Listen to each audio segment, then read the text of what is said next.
Good afternoon. My name is Gary Ritter. I am fortunate enough to serve as the co-chair of the Education Coordinating Group, along with Professor Paul Connolly.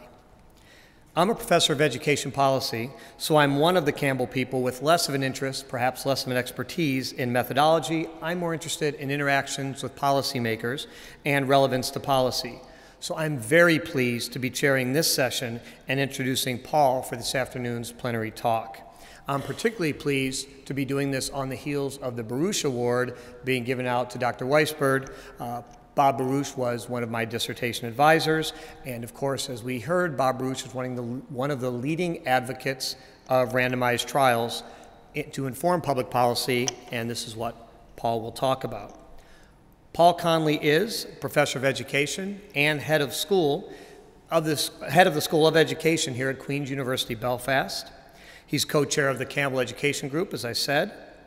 In this role, he has undertaken a great deal of work, along with his very talented colleagues here at Queen's, of putting this entire conference on. It's been quite a job, and they've done a great job thus far.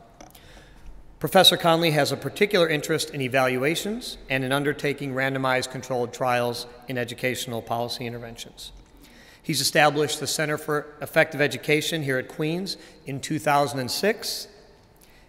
In this way, he has helped lead the UK and Ireland in relation to undertaking randomized controlled trials. To date, Professor Connolly's center has completed over 30 trials.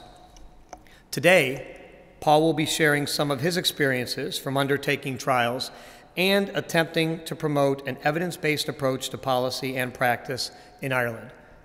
Please welcome Professor Connolly.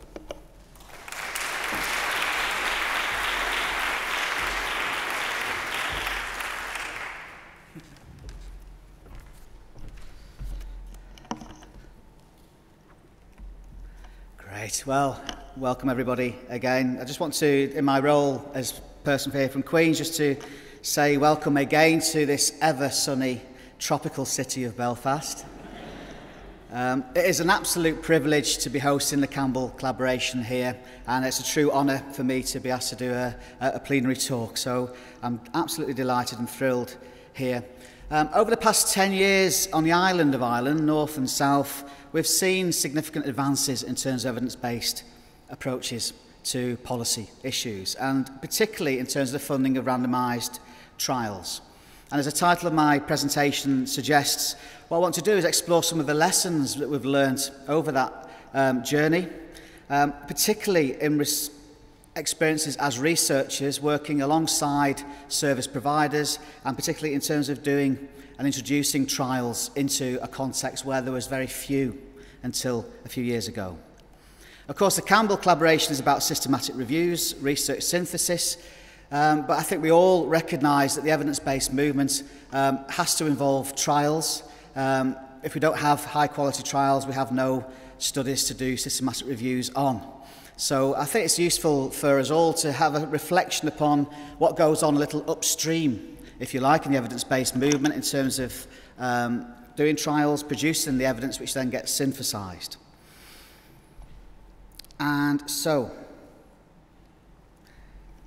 if we just start a little bit then with the situation here in Ireland, as I've mentioned, we've seen a significant change over the years. If we're looking at some of the reasons for that change, I think probably the most important one has been the intervention of Atlantic Philanthropies, a philanthropic organisation who have invested just under €100 million in Ireland over the last 10 years. They've funded and supported organisations, agencies, community groups to develop and deliver prevention and early intervention programmes across Ireland.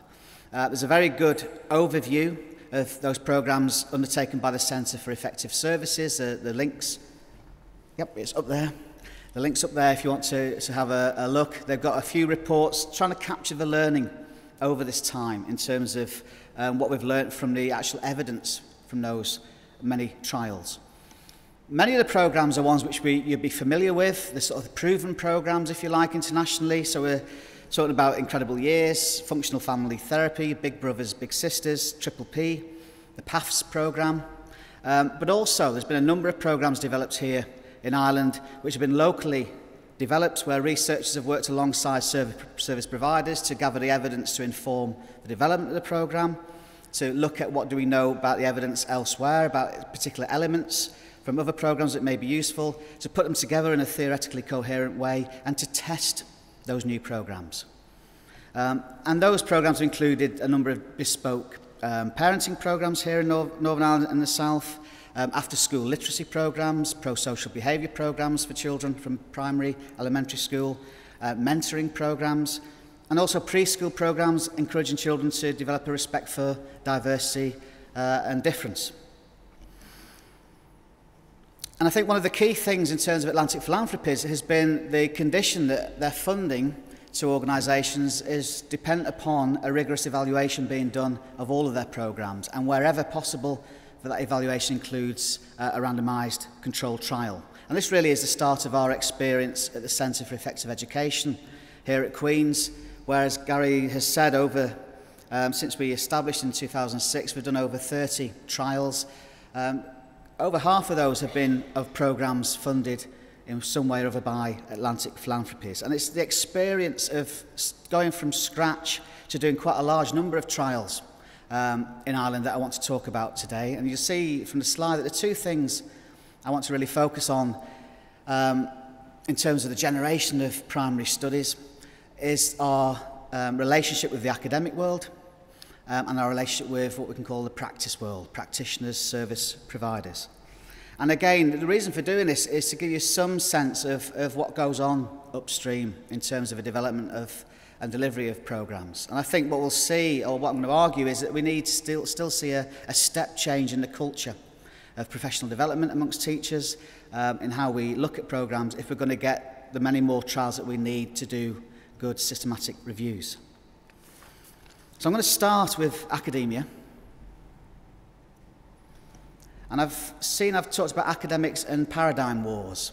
And I would say that it's not an exaggeration in education to talk about paradigm wars. And I need to say as well that obviously from education background, this will be tainted with educational examples. But I think talking to colleagues in social work and elsewhere, what I'm going to talk about here is actually something very similar to experiences in many other fields. But certainly in education, there's a high level of resistance to randomised trials, never mind systematic reviews. I think many of us will have experienced that in one way or another.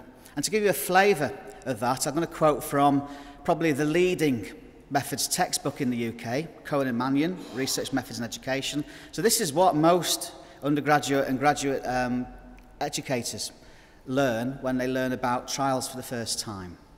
Just move this around. So to quote from the textbook, this model, the randomised controlled trial, premised on notions of isolation and control of variables in order to establish causality, may be appropriate for the laboratory, though whether, in fact, a social situation either ever could become the antiseptic artificial world of a laboratory or should become such a world is both an empirical and a moral question respectively. Further, the ethical dilemmas of treating humans as manipulable, controllable and inanimate are considerable. Randomised controlled trials, it goes on later on to say, belong to a discredited view of science as positivism. So that's our starting point, and you can see why I talk about paradigm wars. There are some people that are not so keen on trials. Just to carry on, Morrison talks about chaos theory, complexity. I'm not going to read all that. I'll leave it up there for your amusement. What I found particularly interesting is this pseudo-scientific use of chaos theory. I'm sure it only emerged after Jurassic Park. If you remember Jeff Goldblum in that speech talking about wings of a butterfly flapping in Indonesia, creating a typhoon in Brazil. And I think some of these people have seen that and thought, oh, well, that's science. We can call that science and use that against people that call themselves scientists, and so on. So, I mean, I'll leave that there for a second, but you can see there is a very strong discourse in education. You know, and I'm head of a school of education involved in various national things. So, you know, believe me, this isn't a rare, or I've not cherry-picked examples here. This is what's being said in educational research communities up and down the UK and Ireland. And it leads us to the question of, well, why is this happening? And it's back to the point, if we're going to develop high-quality primary studies for use in systematic reviews, here's a big obstacle. How are we going to change hearts and minds? To understand a little bit more what's going on, I think we can draw out what I've seen as, and still a very strong, discourse which is operating. And in a sort of Foucauldian sense, here's a discourse which creates two binary opposites. And this is often how you'll see research being talked about and debated. You're either doing practitioner research, research for teachers, for practitioners, or you're doing what works research. And you can see the way that we've got two binary opposites. One is all about qualitative, the other is all about quantitative. One is for practitioners, one is against practitioners. I'll explain how that's argued shortly. One is emancipatory, one's oppressive, one's democratic, inclusive, involves all the key stakeholders, the other one's dictatorial. One is theoretically informed, the practitioner research, the other is theoretically bereft. It's just evaluating. One encourages reflective practice in the classroom, the other one just stifles that. And so if we're looking at, well, why is this the case? Why have we got such a stark discourse in education? I think there's 5 reasons. I think the first one, if I'm being absolutely blunt, is just a lack of research capacity in education, a lack of capacity in terms of statistical methods and quantitative research. I think you see that from the quotes earlier. I've not had to explain to you as an audience why those quotes are just crazy. But if you see those quotes, this idea that when we talk about controlling for variables, they think of you actually have to tie people down and inject them with things to make sure, there's no sense of just basic concepts like variability. Never mind, or randomness, never mind concepts like means and standard deviations and effect sizes. And without that understanding of variability, people can't get their head around the basic idea that in a trial we're looking at the average effect for a group of people. But there will be variation, and often considerable variation, around that average effect.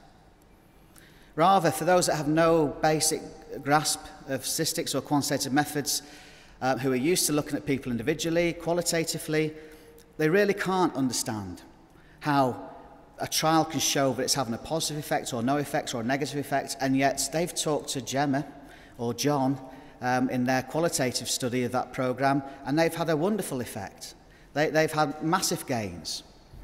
How can you have that contradiction? So I think there's a real issue in terms of just methods of capacity building. And for me, as a head of a school of education involved in professional development programmes, putting on master's degrees and so on, big responsibility lies on people like me at the heart of the profession to start looking at this and taking this seriously. But a second issue, and I think this is a very important one, is the teaching profession itself and the sense within teaching of being ever more regulated, ever more controlled, ever more devalued as a profession. And we can see this in a whole range of ways. We can see this over the more and more prescriptions over the national curriculum, national debates, government directives about exactly how you should teach literacy. We see it in terms of school inspections, becoming ever more onerous and high stakes. And in this context of a deprofessionalisation or the experienced, perceived depoliticisation of teachers, it's not surprising that trials can be seen as just another arm of that movement. That trials are things that are done on teachers without teachers' involvement. The results of trials provide findings on a particular programme that you pick off a shelf and you just follow. And we are all concerned with issues of fidelity, manuals and so on, but for a teacher, if it's reduced to manuals and fidelity, you're almost reducing a teacher from a professional with craft knowledge right down to a glorified technician that just follows ABC in terms of the manual. So there's a real issue there, and I think that's an important one around how the teaching profession is experiencing itself and where trials at the moment are being constructed. And as I describe that, I'm describing that in terms of how people perceive trials rather than how they're being done. But nevertheless, it's a very real perception. There's also, thirdly, a perceived marginalisation of other methods. So everything other than a randomised trial is being pushed off the agenda. Of course, that's not true. If you look at most of the funding through there's national peer-reviewed sources like the Economic and Social Research Council here in the UK, there's still a high level of qualitative work being funded. But nevertheless, there's a perception that the only game in town are randomised controlled trials, and others that are involved in teacher education, involved in action research projects locally in classrooms, doing qualitative. This is just another element of them being marginalised. And in terms of this, it's not helpful, I think, for us to be talking still about gold standards.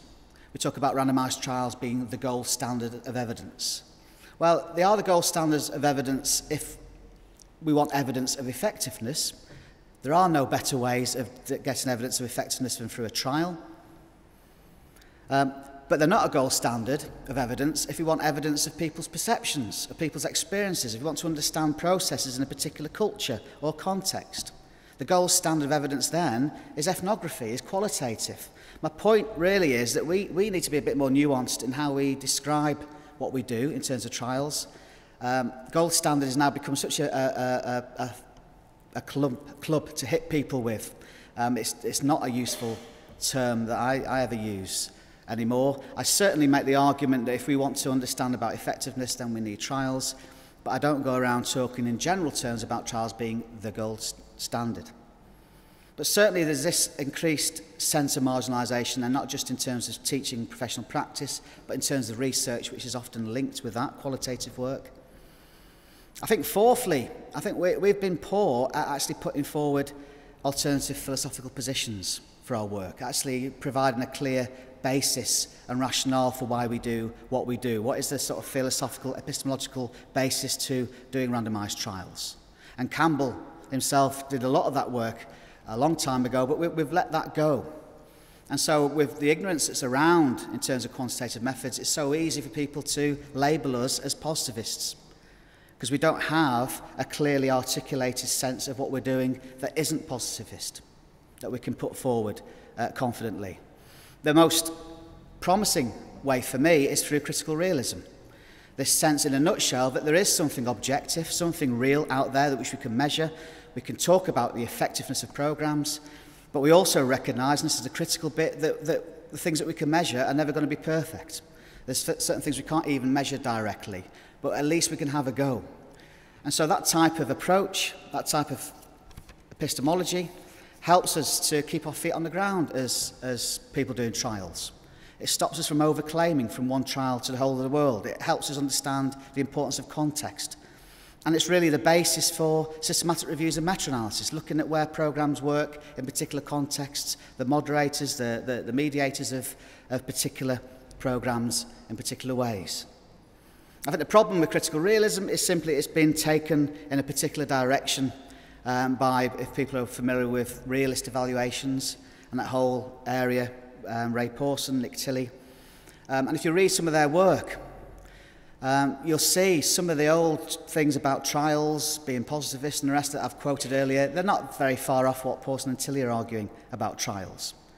And so at the moment, you know, we've got a battle. You know, we've got some potential ways of setting out for ourselves and articulating what we are in terms of the evidence we produce, but we're not doing that. And we're having others taking ground around critical realism and really just adding to this sort of sense. So I think there's a real need for us as a community to articulate more. And there's some work now starting to come out in this way, but more that we can articulate what we're about. And fifth, there is limited engagement with the teaching profession.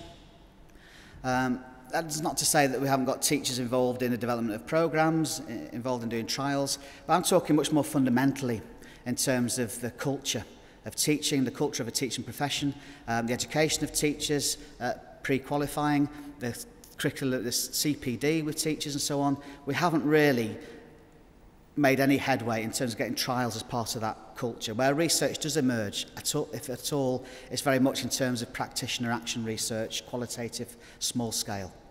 And we need to develop ways of working in collaboration with and getting into the heart of the teaching profession, because they're the ones who actually deliver the types of programmes which we have been assessing. So how do we move forward in this first area? Well, I spent a few years banging my head against the wall, I think is the way to describe it, having debates with my friends and colleagues around randomised trials and sort of just putting forward the argument that we need to do trials, but we can do it sensitively, we can do it sort of theoretically informed, and we can acknowledge and respond to the complexity that exists. But if we keep debates at an abstract level, you never get there. And what I've learned actually is to stop doing that. I don't bother doing that anymore. What I do is just go and do trials. I think the best argument, every time I hear, if I had 10 pence for every time somebody says, well, trials are from medicine, you just can't do trials in education, it's not possible. You know, and now, rather than me trying to debate abstractly how you can do trials, and here are the types of methods, I just say, well, just look on our website, we've done 30 of them in the last 7 years. I think that's probably the best argument. And the best argument beyond that is to actually show in reality that trials can be inclusive, trials can be done in collaboration, trials can still be absolutely rigorous, but they can be done in a sensitive way, a way that recognises complexity and context and so on, in a way where we don't overgeneralise and talk about universal laws of change.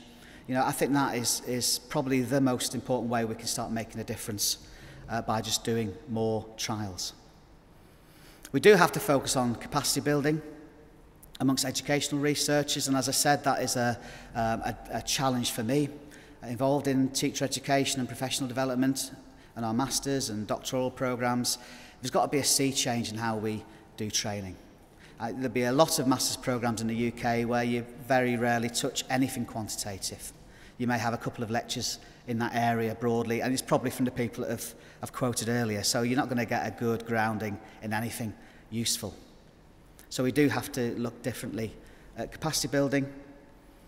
I also think, though, that we've got to challenge ourselves to make more use of different methods, but we need to do that in very considered ways.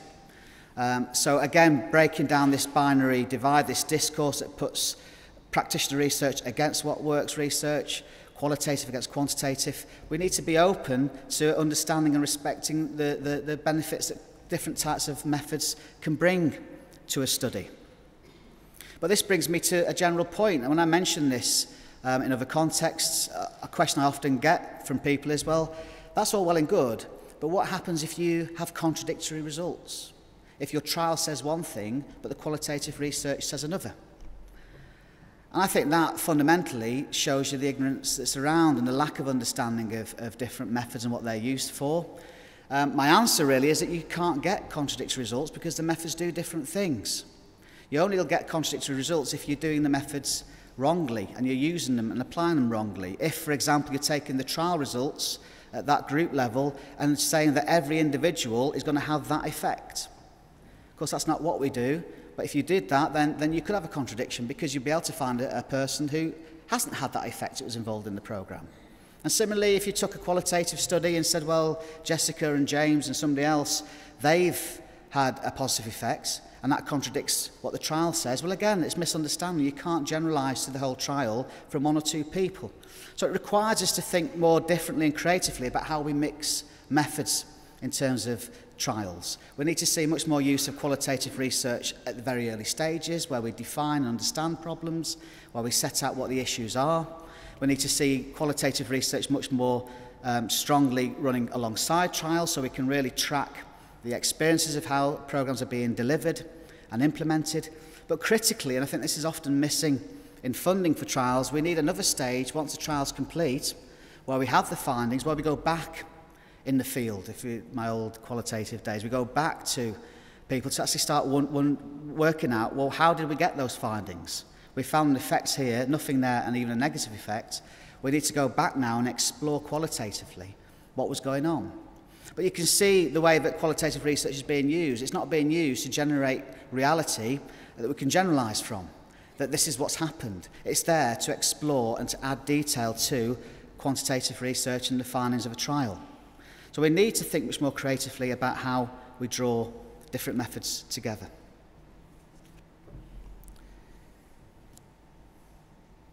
Got so carried away there, I've forgotten where I was, but I now know where I am again. That was the whole area of looking at sort of how we've come up against academic the academic world. And hopefully you can see that it's not just an academic discussion, but it has real consequences. Unless we can see some fundamental shift in how educational researchers view trials and how they use them, then we're not going to see more than a trickle of randomised trials coming downstream for us as systematic reviewers to address. But secondly, let me take you on to the practice world. And there's really 5 very quick points to make around this. I think the first one is, luckily, the type of resistance and paradigm wars we've seen in academia isn't reflected, as far as our experience has been, in the practice world. Teachers, schools, service providers have no problem with the logic of trials. It takes a little bit of explanation, but it takes about 5 minutes, and you just talk people through. They get the idea, they get it. They get the idea that if you want to measure effects, you need to have a measure before and afterwards. You need to compare that against a control group to see the added value of what you've done. That isn't for me, by the way, that police siren going past. And they get the idea of randomisation as well. Now, they may not get it, the subtle elements of it, when you're trying to do the randomisation, and they suggest various things, but the concept of randomisation people get.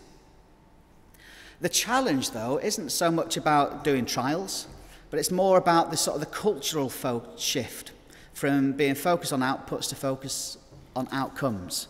And I think one of the issues there is that for many service providers, there is a culture where evaluation has been little more than looking at outputs. And we're all aware of these types of studies where a program's been evaluated, and what they look at is, well, what have you delivered?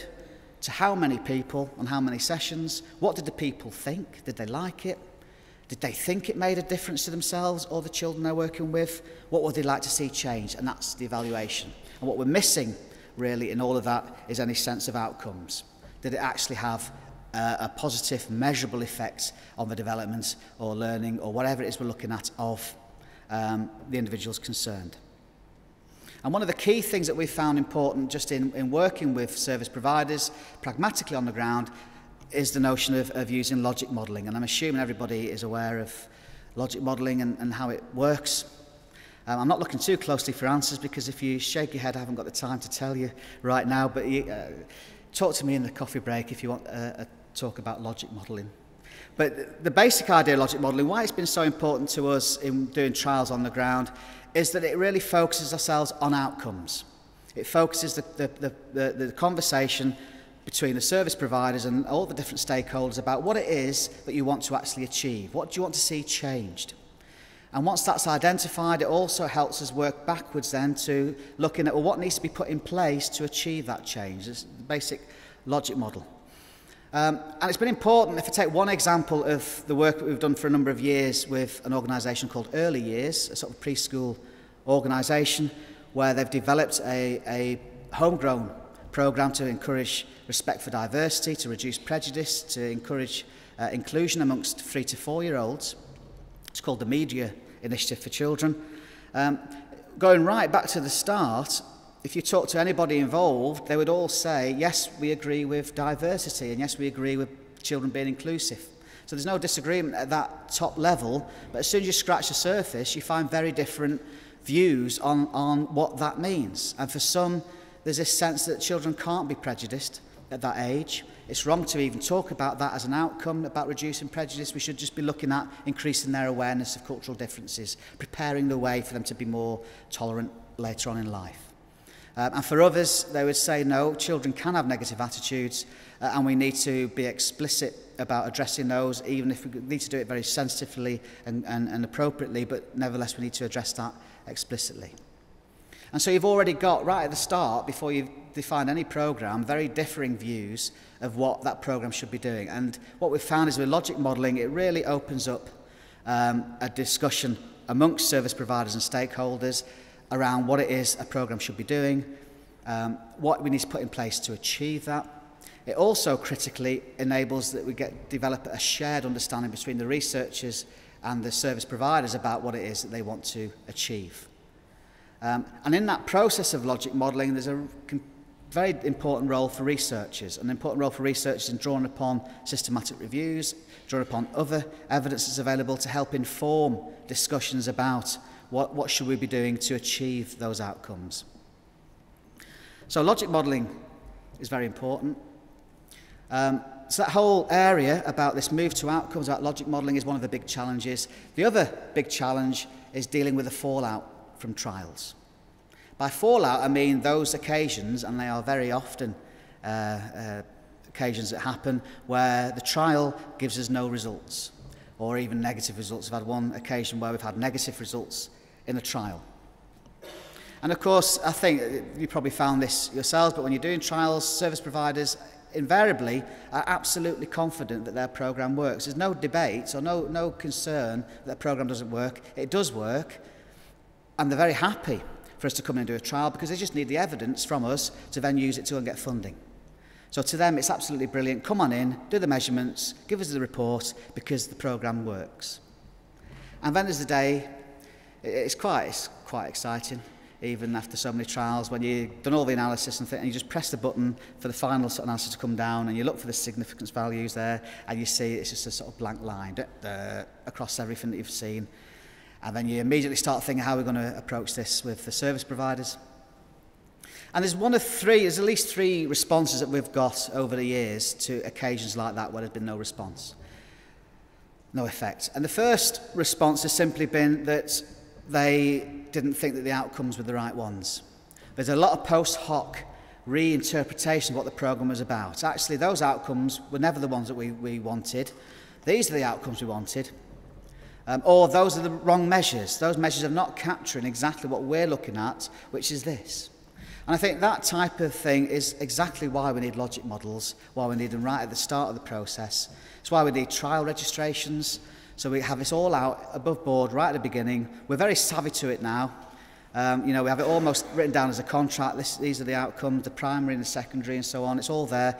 But in the early years, stage when we started out, we didn't do that and created a lot of trouble. So one response to nil findings is to try and redefine what the outcomes were. Another response, and very considerable one, is pressure for us to go back and look more at the data. Cut it apart a little bit further. It might not work for the whole group, but does it work for boys or girls?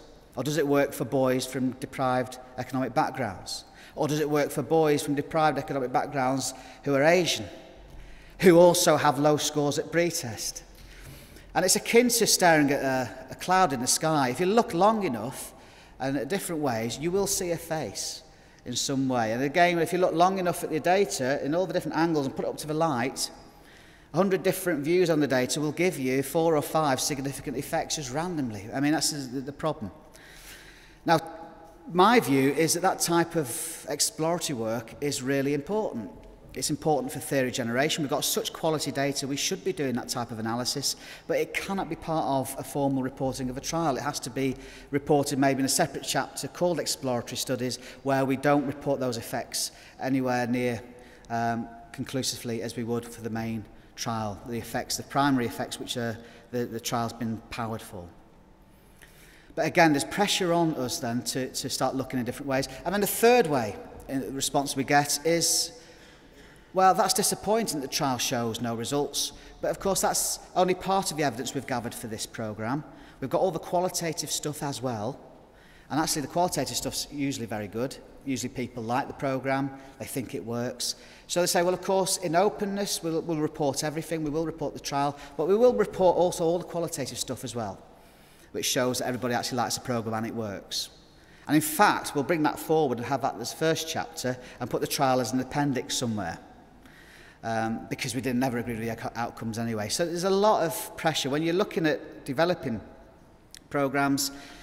And if I'm talking about developing greater collaborations with service providers and teachers, this is the sort of messiness that you're opening yourselves up for. But it's a messiness, if you can manage it properly, is worth doing, because what it brings is engagement in a way that you don't get otherwise. Oh, there's another point there. Danger of relying upon single trials. I think what I've described in terms of our experience in Ireland is that we've had all of these different programmes that have been developed, some existing proven programmes and other ones being developed for the first time here in Ireland. And we've done one trial. And my concern, our concern increasingly, is how the findings of that one trial get reified. So if there's results and positive results, that programme now works. And that's it. It doesn't need any more research. And if it's proven not to work, if there's no results, then many of the programmes are dead in the water because there's no more funding that follows. It was a trial, it doesn't work. And similarly, in terms of when we were supporting organisations looking at existing approaches that could be adopted, of course we've got many organisations internationally which set out proven programmes, top shelf programmes. In the UK we've got Graham Allen, MP, who's played a very important role in pushing prevention and early intervention research in government. Him and his team have developed a list of 19 proven programmes. And my concern is just the threshold to get on that golden list of 19 proven programmes, one that then people will just use. You take from that list because it's proven, or you don't bother with anything else because it's not proven. To get onto that list, you need to have one randomised trial with positive results or 2 quasi-experimental designs. And we know from forest plots, the beautiful example of forest plots, just the variation that exists.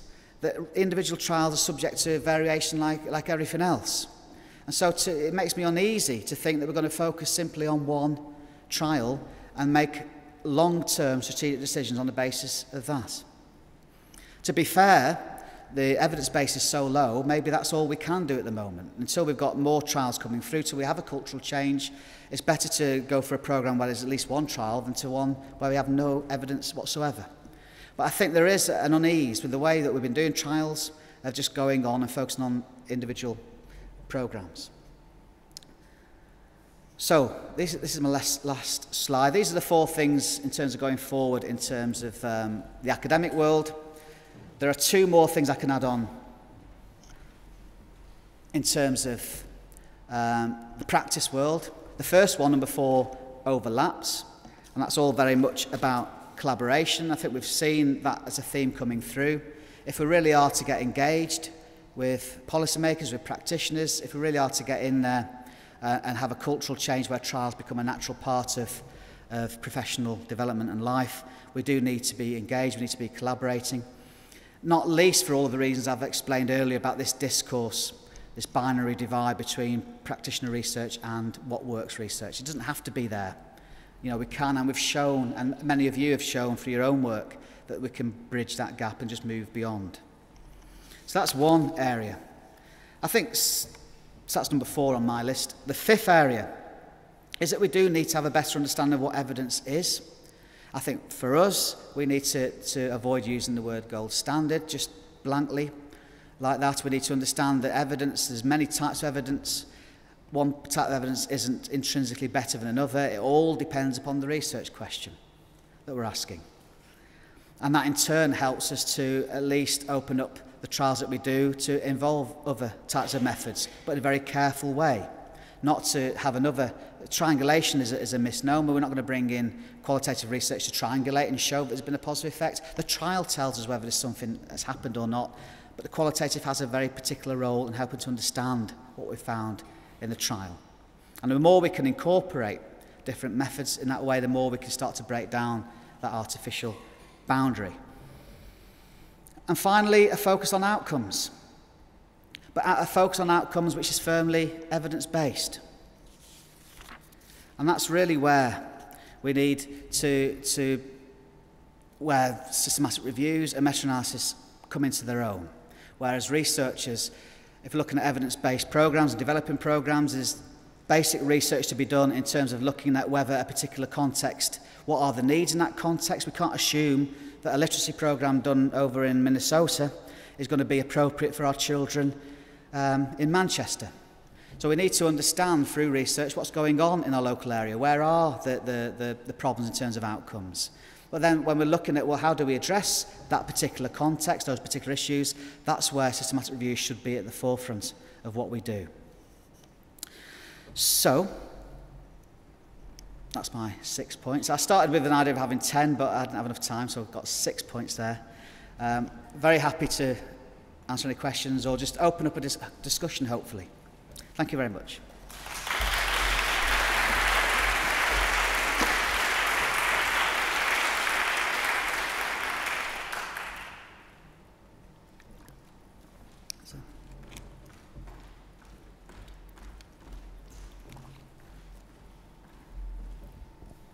Thank you.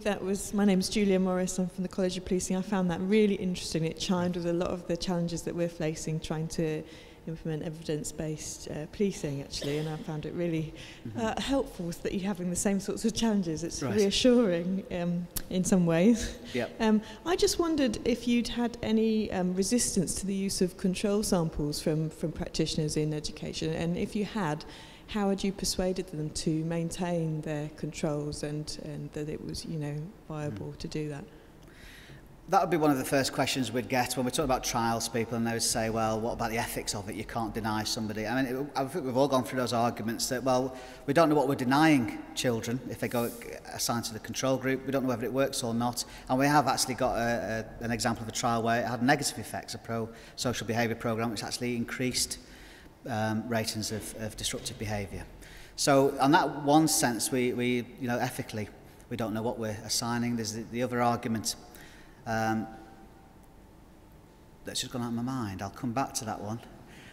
But actually in education, what we often do, I think nearly all of our trials have actually just involved a waiting group, a control waiting group. So that certainly, a group would be the control group for a year, but then could become and get the programme the year after. It does stop us then having sort of long-term follow-up for a number of the trials that we've got, but we often haven't had the luxury of funding to actually follow up over 3 or 4 years. But again, I mean, one thing that left my mind, the other argument really about ethics, is the ethics of just not doing trials. And in a sense, teachers are experimenting on children all the time, trying out different ways of doing things. And so what's the ethics of doing that when they've got no idea of the evidence or the outcomes of what they're doing? So I think in a sense, there's strong arguments to be made just philosophically about the ethics of doing this. In practice, I think your question was, how do we get around it? Well, often you can do sort of waiting control lists, and that gets around a lot of the problems.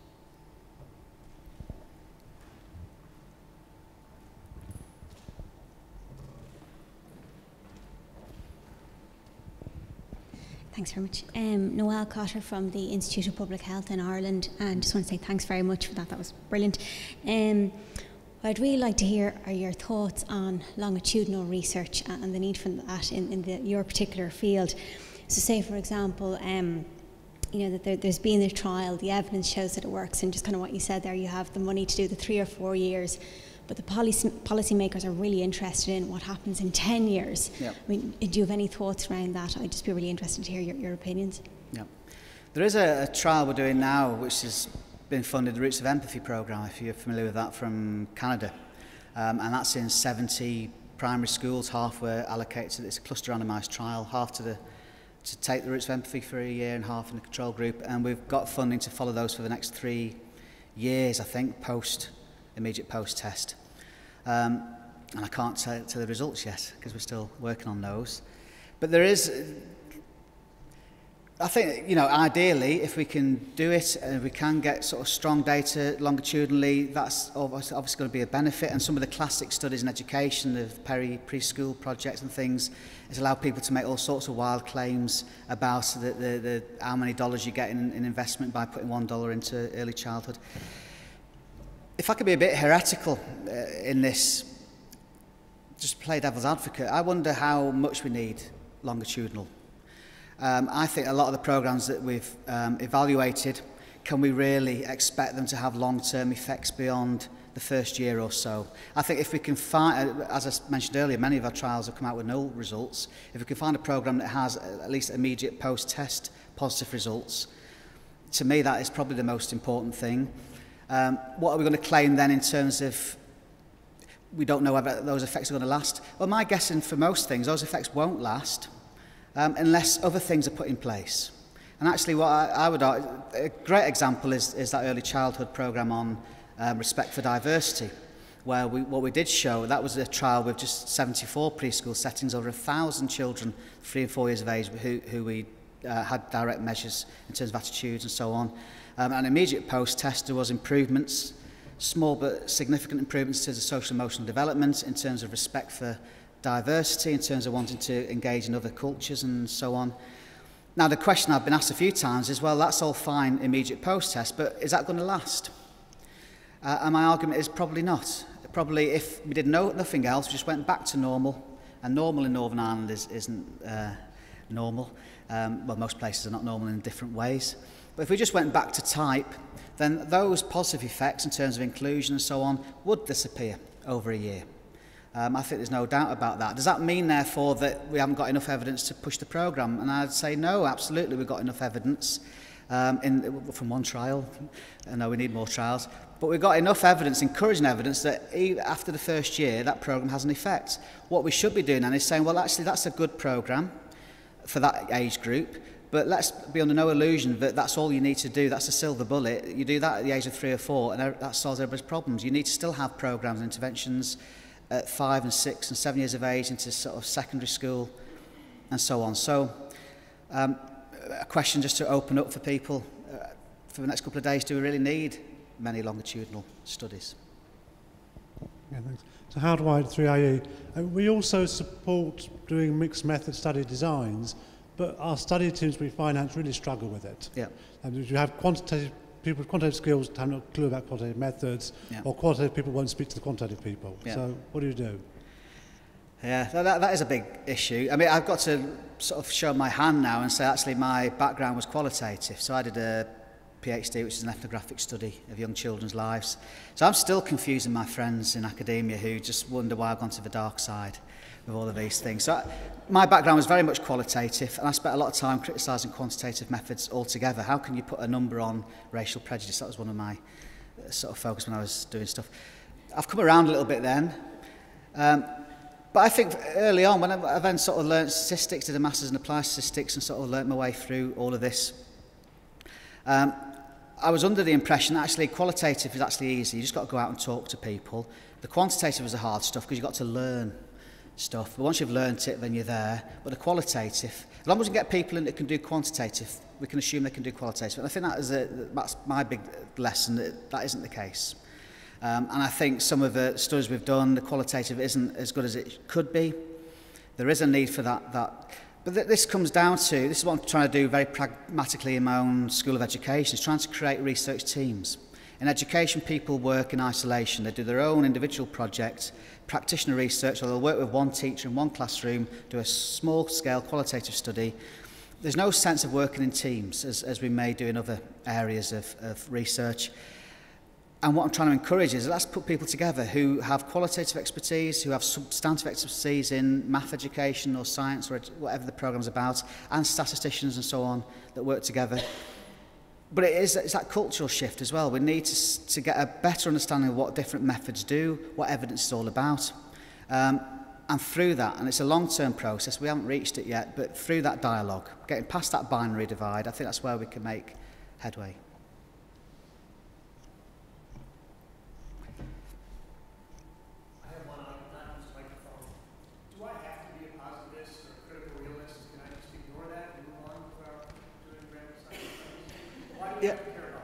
Yeah, well, it's good to know what a positivist is when you're criticised for it at a conference, because you always will be. I've never found a positivist, actually. I don't know if there's any positivists in the room, because this is on video. It'll be on the Campbell website at some point. Oh, you are? That's ruined my talk now, because I was going to say, here's the Campbell collaboration, the home of positivism, but there's no positivists, except for Howard. But I think if you look at positivism in its very crude sense of just being about art, following the natural sciences, finding universal laws of behaviour, you do this, you get that result. Like if you put that chemical in a bottle, you'll get that chemical reaction. I don't think any of us sort of think that if we do that in a school, it will always lead to Y and Z. That's what we're criticised for. Does it matter? Well, it matters in the sense that we're being criticised still for being positivist. Others that are not familiar with what we do see us in that way, think that we're crude, think that we're not sophisticated in how we see things. And I think it doesn't matter that all of us engage in this, but I think some of us have the interest and the skill philosophically just to start mapping out for the broader academic community what it is that we're doing and why we're doing it and why there's a rationale for it. So you don't have to be a positivist or a critical realist or anything else. But I think some people need to as part of our movement. So I have two. I'm Daniel Shepard. I work for an international education NGO, and I have two questions. We've done several RCTs. Probably now we're on the range of 6 or so of our program around the world. And the question that we're now starting to ask ourselves: when is it enough evidence? Because even if you put people in a waitlist control, right? If that age is the age that intervention is most effective, they're not actually going to get the intervention's full benefit. So that's one. And then the other is, how have you dealt with people thinking that effect sizes in educational interventions are small? Or people compare it to like Cohen's, standards. This is small, medium, and large. And I find, at least in a lot of education interventions, you don't get as large effect sizes. Yeah. Thanks. The second question is a bit easier to answer than the first one. When do we have enough evidence? I don't think there is a clear line. I mean, has everybody ever tried to sort of explore using Bayesian things to look at this? I mean, there are ways in which we could say, well, actually, there's already a lot of prior knowledge about a particular program. We don't need as much evidence anymore. It's been proven all around the world. We're going to bring it to Belfast. I think there's still a need to get some evidence that it's going to work in Belfast. We should never assume it's not going to work elsewhere. But I think there is opportunities, and I'm not a statistician able to sort of do all of this stuff, but I think there is opportunities for us to start looking a bit more creatively at how much evidence we need to sort of tip the balance. And we can use prior knowledge from other, and there's a whole statistical sort of tradition there that does that sort of thing. But beyond that, no, I don't know if there's any particular drawing line in terms of where you say, well, how much evidence do we need or not? I think it's usually, nearly always, determined by funding, where one trial, that's all you're going to get for something. The other thing about small effects, well, I think that's down to, well, again, I mean, a lot of our effects where our eyebrows raise in sort of pragmatic real-world trials and education, anything 0.3 or above, that's quite good for us. And of course, we have to be careful what that 0.3 means. It means the effects above and beyond what kids are doing normally in school. So that diversity program that I mentioned for preschool children, we've already got a very good and well-developed preschool curriculum for children in Northern Ireland. It looks at issues of diversity and social, emotional development. But this program was able to get an effect of 0.3 above and beyond that. So I think, we certainly get away from this sort of sense of what is a small, medium and large effect. That's a nonsense.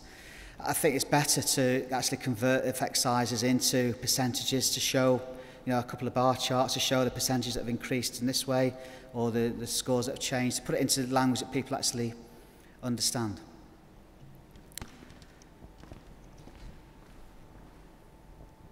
I'm interested, what made you move to the dark side? What changed you from being anti? Well, I need a therapy couch now, just to sort of lie down. Therapy? Well, I mean, just very briefly, I've had a potted history in terms of my academic career. So I did my, age 16, you do your public examinations, and I had a place at art college. I was going to do art. And just before September, I decided that art wasn't the thing for me. So I stayed on at school and did 3 A-levels, as they're called, at sort of higher level, in maths and physics. So I had a sort of slight change there. Went to university and did engineering for a year, but then decided that I didn't really like engineering. I wasn't going to I passed through the first year, but I wasn't going to survive. So I turned to sociology. My mother was disgusted at the time. She denies it now because I've done good, but at the time she wasn't happy.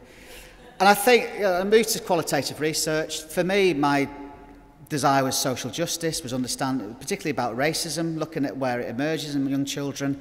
I'd seen some really important qualitative ethnographic studies which really opened up insights into what was going on in children's lives, and that's what drove me to do a PhD and so on. But there was always that bit of a maths thing behind, not enough to do a full maths degree or anything, but something that I wanted to sort of go back to.